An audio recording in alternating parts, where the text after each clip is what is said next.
The pattern of deception, how falsehood repeats across history in the name of Allah, the most merciful, the most compassionate. History does not only repeat itself in events, it repeats itself in patterns. Names change, languages evolve, empires rise and fall, but deception, the way falsehood takes root in the human heart, follows a familiar path every time. The Qur'an does not present deception as random or chaotic. It presents it as patterned, recognizable, and, for those who reflect, preventable. Falsehood rarely announces itself as falsehood. It does not arrive saying, "I am here to mislead you." It arrives dressed as certainty, as protection, as progress, as righteousness. And this is why sincere, intelligent people have fallen for it again and again. To understand this, we must look at the pattern. When Pharaoh stood before his people, he did not rule through truth alone. He ruled through fear, spectacle, and control of narrative. He declared himself the highest authority. He portrayed dissent as danger. He framed obedience as safety. And when Musa, peace be upon him, challenged him, Pharaoh did not debate the message. He attacked the messenger. He accused Musa of causing division. He gathered crowds to overwhelm perception. He turned miracles into spectacle and dismissed truth as sorcery. He told his people, "I only show you what I see, and I only guide you to the right path." Pharaoh's power did not come merely from strength. It came from convincing people that he was the source of order, and that without him, chaos would follow. This is the first pattern of deception. It replaces trust in God with trust in power.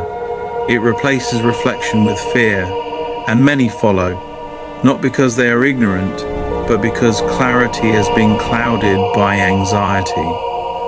This pattern does not end with Pharaoh. Across history, religious authority has also fallen into this same trap. When religion becomes identity rather than submission, its leaders can confuse position with truth. Symbols are elevated over sincerity.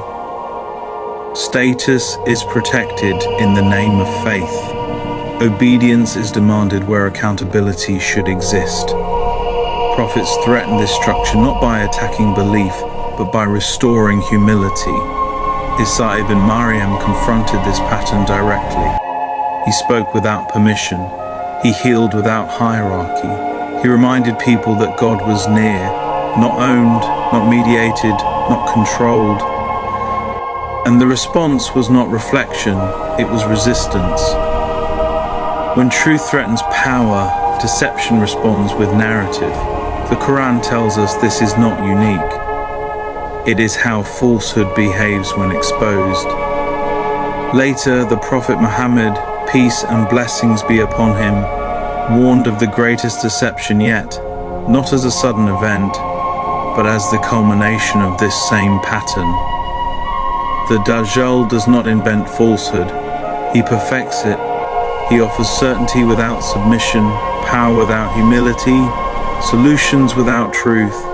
His deception succeeds because it appeals to desire, fear, and impatience. The same forces Pharaoh exploited, the same forces that corrupt religion when authority replaces accountability. At this point, a question naturally arises. If deception is so convincing, so persistent, so refined, how are people meant to protect themselves? The Qur'an's answer is clear. The antidote to deception is not intelligence alone. It is not information. It is discernment. But what is discernment? Discernment is not the ability to argue. It's not the ability to memorize facts.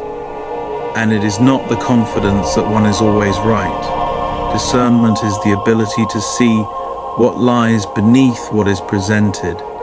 It is recognizing when power speaks in the language of righteousness, when authority demands loyalty instead of accountability, when certainty is offered without humility before God.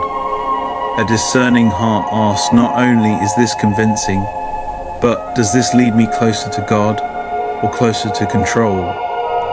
The Qur'an repeatedly calls people not merely to believe, but to reflect, to observe, to notice patterns, because deception rarely survives scrutiny, it survives haste. Discernment slows the heart down.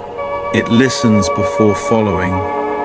It measures claims against revelation, character, and consequence. This is why discernment is protection. This is also why prophets are rarely welcomed by power. They do not arrive with armies. They do not flatter authority. They unsettle comfort. They expose illusion by restoring clarity. Falsehood is loud but fragile. Truth is quiet but enduring. This is the pattern. Deception rises when people stop questioning authority. Deception spreads when fear replaces trust in God. Deception collapses when clarity returns. As we reflected previously, the return of Isa ibn Maryam is not an interruption of history, it is its correction, a final exposure of illusion by the presence of truth. Until then, every generation faces its own version of this test. The question is not whether deception will appear. It always does. The question is whether we will recognize it.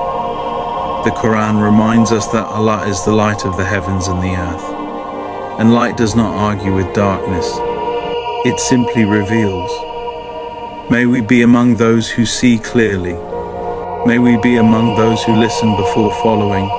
May we be among those who choose truth even when illusion is easier. Peace be upon all who seek clarity with sincerity.